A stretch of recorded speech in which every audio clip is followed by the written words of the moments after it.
আজকে আমি নিয়ে এলাম বাকু ব্র্যান্ডের ইলেকট্রিক হট গান। এটি বাকু ব্র্যান্ডের ব্র্যান্ডিং করা আছে, এখানে লোগো দেওয়া আছে, এখানে হাই লো করা যায় এরকম হাইলাইট করা আছে এবং সাথে আছে হিটসিং। এখানে কিছু ইনফরমেশন দেওয়া আছে এবং এখানে লেখা আছে মেড ইন ইন্ডিয়া। কেনার আগে অবশ্য ভেবেছিলাম এটি মেড ইন চায়না হবে, কিন্তু কেনার পর দেখলাম এটি মেড ইন ইন্ডিয়া। বাকু ব্র্যান্ডের এটা মোটামুটি ইন্টারনেট সার্চ করে দেখলাম এটি ভালোই কাজ করে এবং মোটামুটি হেভি কাজ করার জন্য এটি তৈরি করা হয়েছে। এটি কি কি ধরনের কাজ করা যায় সেই ব্যাপারে এখানে কিছু আইডিয়া দেওয়া হয়েছে।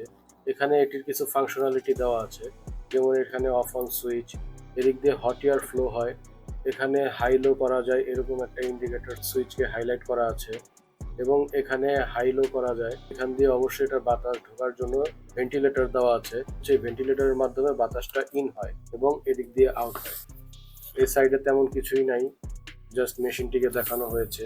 এই হচ্ছে এটার ওভারঅল বক্স। আমরা এখন এটাকে আনবক্সিং করি, দেখি এটার ভিতরে কি কি আছে। এবং আনবক্সিং করার আগে একটা কথা বলি, এখানে ইন্ডিয়ান রেট দেওয়া আছে 1499 রুপি, তবে বাংলাদেশে এটা 1100 টাকা থেকে 1300 টাকার মধ্যেই পাওয়া যায়। বিভিন্ন অনলাইন প্ল্যাটফর্মে এটা পেয়ে যাবে। সো আমরা এখন এটা আনবক্সিং করি।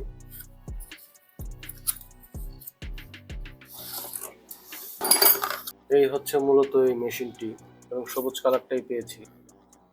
এটির সামনে দেওয়া আছে হিটসিং ক্যাপ।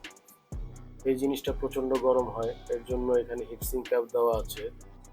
এখানে আমরা প্যাকেটে দেখেছিলাম হাইলাইট করা আছে হাই লো, ভেবেছিলাম এটা দিয়ে এয়ার ফ্লো হাই লো হয়তোবা করা যাবে, বাট পরে এটা ব্যবহার করে দেখলাম এটা আসলে ফেক। এটা আসলে কোনো সুইচ না, জাস্ট এমনি একটা ক্যাপ ঢেকে রাখার জন্য। আর এখানে হচ্ছে হাই, অফ, লো সুইচ আছে। এই একটা সুইচ দিয়ে তিনটি কাজ হয়। এটি নিচের দিকে প্রেস করলে লো মুডে চলতে থাকে, মাঝখানে যদি রাখি সেক্ষেত্রে এটা অফ অবস্থাতে থাকে এবং উপরের দিকে প্রেস করলে এটি হাই মুডে চলতে শুরু করে। এবং এখানে একটা স্ট্যান্ড দেওয়া আছে, আমরা অনেক কাজে এভাবে স্ট্যান্ড করে এখানে কোনো একটা কাজ করতে পারবো। সো তারটাও মোটামুটি ভালো। তারটা যেভাবে যেরকম ভেবেছিলাম যে এই প্রাইজের একটা ডিভাইসে তারের কোয়ালিটিটা লো হবে, যেহেতু এটি অনেক হেভি কাজ করা যায় এবং প্রচন্ড পরিমাণে তাপ উৎপন্ন করতে পারে, সো এর জন্য এটিতে মোটা এবং ভালো পরিমাণে তার দেওয়া হয়েছে এবং এই প্লাগটিও যথেষ্ট ভালো। তবে ইউজ করার সময় আমাদের খেয়াল রাখতে হবে আমরা যে সকেটে ব্যবহার করতেছি সেই সকেটটা যেন পর্যাপ্ত উন্নত মানের বা ভালো হয়, না হলে এই জিনিসটা গরম হয়ে যাবে। তো এই হচ্ছে বাকু ব্র্যান্ডের ইয়ার হট গানটি। এই ইয়ার হট গানটি আমি ভেবেছিলাম এই প্রাইসে হয়তো বা কিছুটা চিপ ফিল দিবে, বাট হাতে নেওয়ার পর দেখলাম এটি মোটেও চিপ ফিল দিচ্ছে না, মোটামুটি প্রিমিয়াম ফিল দিচ্ছে। এখানে কয়েলের অবস্থান দেখা যাচ্ছে আর এখানে ভেন্টিলেশন দেওয়া আছে। সম্ভবত এটা যেহেতু বাতাস ফ্লো করে, সো এখান দিয়ে এটা বাতাসটা ইন করে এবং এখান দিয়ে বাতাসটা আউট করে। আর এখানে ভেতরে কয়েল থাকার জন্য এই বাতাসটি কয়েলের সংস্পর্শে এসে গরম হয়ে যায় এবং গরম বাতাস বের হয়, সো আমরা তখন কাজ করতে পারি। সো আসুন দেখি এটির বিভিন্ন কার্যক্রম। আমরা এখন দেখব এটি দিয়ে কি ধরনের কাজ করা যায়, এই ধরনের কিছু কাজ আমরা দেখব এটি আসলে কতটুকু শক্তিশালী এবং কতটুকু কাজের। প্যাকেটে এটার সাথে এই জিনিসটিও হাইলাইট করা ছিল, তো এটা আমরা এটার সাথে পেলাম। এই জিনিসটি হচ্ছে আমাদের যখন বড় কোনো জায়গায় বেশি জায়গা জুড়ে দিতে হয় তখন আমরা নর্মালি এটি ব্যবহার করতে পারবো। যখন আমাদের একটু ছোট জায়গায় হিট দেওয়ার প্রয়োজন পড়বে তখন আমরা এটাকে খুব সহজে অ্যাটাচ করে জাস্ট এটাকে ধরলে অ্যাটাচ হয়ে যায়, একটু চাপ দিলি তখন আমাদের এই মুখটা ছোট হয়ে গেছে। তার মানে হচ্ছে যে আমরা অল্প কিছু জায়গায় হিট দিতে পারবো, ওই অল্প জায়গাটুকুই গরম হবে। এবং এটা আমি আফটার মার্কেট থেকে কিনেছি। টুকটাক মোবাইলের কাজ বা ছোটখাটো পার্টস আনসোল্ডারিং করার জন্য এটি দিয়ে কাজ করা যায়। এটি ইজিলি হালকা প্রেস করলে এটি লেগে যায় এবং এটির মাধ্যমে খুব ছোট জায়গায় এই ধরনের সার্কিটের বিভিন্ন পার্টস মোবাইলের মতো করে হিটের মাধ্যমে এটিকে রিমুভ করা যায়। তো মোবাইল রিপেয়ারের হট ইয়ার গান ডিভাইসগুলো আছে, এই ডিভাইসের কাজও মোটামুটি এটা দিয়ে করা সম্ভব।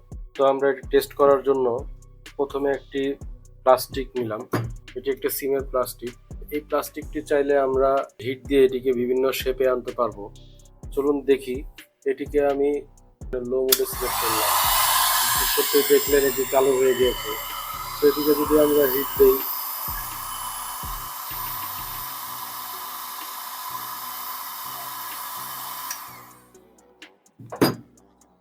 যদি এটিকে আমি বাঁকাই, খুব ইজিলি এটি বেঁকে যাচ্ছে এবং এটিকে বিভিন্ন শেপে আনা সম্ভব এবং চাইলে এটি হিট দেওয়ার মাধ্যমে এটিকে আবার সোজা করা যাবে। সাবধানতার সাথে করতে হবে, কারণ এটি এতটা হিট জেনারেট করে যে এটি বাতাস হাতে লাগলে বা চামড়ায় লাগলে এটি নষ্ট হয়ে যাওয়ার চান্স থাকে। আপনারা দেখছেন কিভাবে এটি হিট দেওয়ার মাধ্যমে আস্তে আস্তে সোজা হয়ে গেল। এখন এই জিনিসটিকে যদি আমি সোজা একটা জায়গায় রেখে কিছু দিয়ে চাপ সৃষ্টি করি, দেখবেন এই জিনিসটি একদম সোজা হয়ে গিয়েছে। সো এই ধরনের বিভিন্ন পিভিসি প্লাস্টিক বা যে কোনো প্লাস্টিক হিট দেওয়ার মাধ্যমে এটিকে ফ্লেক্সিবল করা যায় এবং বিভিন্ন আকার শেপ দেওয়া যায়। তো এখন আমরা নেক্সট হাই ভোল্টেজে পরীক্ষা করার জন্য একটা রাং নিয়ে নিলাম এবং এটিকে আমরা হাই ভোল্টেজে সেট করব। এখন রাঙে দেখবো যে এই রাংটি বলে কিনা। সো এটির জন্য আমার মনে হয় এই ক্যাপটি নিলে বেশ ভালো হয়। এই ক্যাপটি নিলে আমাদের হাওয়াটা একটু ছোট আকারে বের হবে, সো এটিতে পেতে সুবিধা হবে। সো আমরা এখন দেখবো এখানে কাজ করে কি।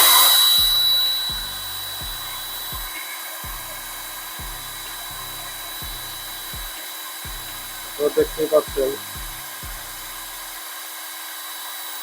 রাং কিভাবে গলে গলে বাতাসে উড়ে যাচ্ছে। তো এটি খুবই শক্তিশালী রাং, এভাবেই গলে একদম পানি হয়ে যায়। এটি দ্বারা আরো কিছু কাজ করা সম্ভব। ইলেকট্রিক কিছু পার্টসের কাজ ডিসোল্ডারিং এটি দিয়ে করা সম্ভব। সো এখন আমরা দেখবো এটির মাধ্যমে কোনো পার্টস ডিসোল্ডার করা যায় কিনা। তো এটির জন্য আমি আফটার মার্কেটে এই জিনিসটা কিনেছিলাম। এটি এখানে লাগিয়ে আমি দেখবো এটি দিয়ে ডিসোল্ডার করা যায় কিনা। সো দেখি কোনো পার্টস আমরা রিমুভ করতে পারি কিনা।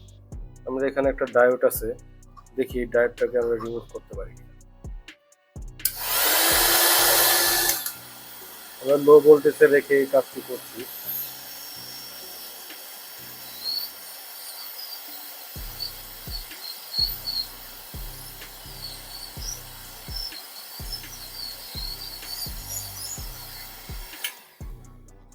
দেখতেই পেলেন ডার্টটি উঠে গেল কোনো প্রকার ড্যামেজ ছাড়াই। সো চাইলে এভাবে আরো কিছু ডিসোল্ডার করা সম্ভব। চাইলে এই পার্টসটি এখানে বসিয়ে আবার সোল্ডারিং করে ফেলা সম্ভব। ছোট্ট একটা পার্টস তোলার চেষ্টা করব, দেখি এই পার্টসটি আমরা রিমুভ করতে পারি কিনা।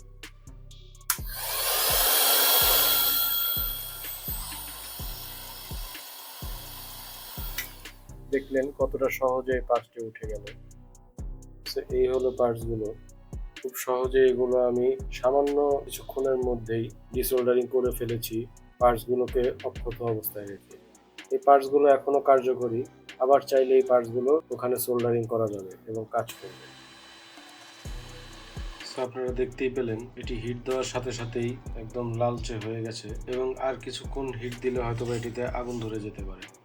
সো পরিশেষে বলা যায় এই মেশিনটি খুবই কার্যকরী এবং চালানোর পরে ভুলেও এখানে হাত দেওয়া যাবে না। এখানে যদি আপনার হাত এক মুহূর্তের জন্য টাচও লাগে তাও একদম হাতের চামড়া উঠে যাওয়ার সম্ভাবনা থাকে। সো এটিকে খুব সাবধানে ব্যবহার করতে হবে। ব্যবহার করার পরে পর্যাপ্ত সময় দিতে হবে এটিকে ঠান্ডা করার জন্য। ঠান্ডা করার আগে এখানে টাচ করা যাবে না। তবে একটা জিনিস খেয়াল করলাম, যতক্ষণই ব্যবহার করি মোটামুটি ভালোই কিছুক্ষণ ব্যবহার করেছি, বাট এটি তেমন কোনো হিট জেনারেট করে না। এদিক দিয়ে পর্যাপ্ত হিট বের হয়, বাট বডি তেমন গরম হয় নাই। এই হিটসিং ক্যাপ যেটা আছে সেটা কিছুটা গরম হয়েছে, বাট এটা স্বাভাবিক। এটি অন করে এটিকে ঘুরিয়ে দেখেছি, এটি আসলে ফেক। এটি জাস্ট একটা ক্যাপ আর কিছুই না। এটা ভালো পরিমাণে বাতাস জেনারেট করতে পারে, কিন্তু একটা জিনিস এখানে দিলে ভালো হতো, বাতাসের ফ্লোটা যদি কমানো বাড়ানো যেত তাহলে মোবাইলের কাজ বা সূক্ষ্ম কিছু পার্টস রিমুভ করার জন্য এটি আরো উপযোগী একটা ডিভাইস হতে পারে। সো পরিশেষে বলা যায় এই ডিভাইসটি খুবই কাজের। বিভিন্ন হিটিং কাজের জন্য এই ডিভাইসটি ব্যবহার করা যায়। এটি দিয়ে নর্মাল কাজ এবং মোটামুটি হেভি কাজ সব ধরনের কাজই এটি দিয়ে করা সম্ভব। মূলত এই ধরনের ডিভাইস দিয়ে বিভিন্ন প্যাকেটিং, পলি প্যাকেটিং এবং বিভিন্ন প্লাস্টিক গলানো, হিট দিয়ে ফ্লেক্সিবল করা, বিভিন্ন আকারের শেপ আনা, এই ধরনের বিভিন্ন কাজ এবং সোল্ডারিং এবং বিভিন্ন মেটাল তামার সাইডেও সোল্ডারিং করার জন্য এই ধরনের হিট গানগুলো প্রয়োজন হয়। সো এই হিট গানটি আপনারা দারাজেও পেয়ে যাবেন বা বিভিন্ন অনলাইন মার্কেটেও পেয়ে যাবেন, অফলাইন মার্কেটে অ্যাভেলেবেল রয়েছে। সো ভিডিওর ডেসক্রিপশন বক্সে এটি কেনার লিঙ্ক দেওয়া থাকবে, যাদের এই ধরনের ডিভাইস প্রয়োজন তারা এখান থেকে কিনে নিতে পারবেন। সো ভিডিওটি ভালো লাগলে লাইক, কমেন্ট এবং শেয়ার করে দিবেন। আপনাদের একটা লাইকে আমি অনুপ্রাণিত হই এবং নেক্সট একটা ভিডিও বানানোর জন্য আগ্রহ তৈরি হয়। সো আশা করবো আমার ভিডিওটি দেখার পরে অবশ্যই লাইক, কমেন্ট, শেয়ার করে দিয়ে আমার সাথেই থাকবেন। নেক্সট আরো সুন্দর সুন্দর কিছু ডিভাইস বা কিছু ইলেকট্রনিক্স জিনিসের রিভিউ অথবা বিভিন্ন কার্যক্রম দেখতে পারবেন। তো আজকে এখানেই শেষ করছি।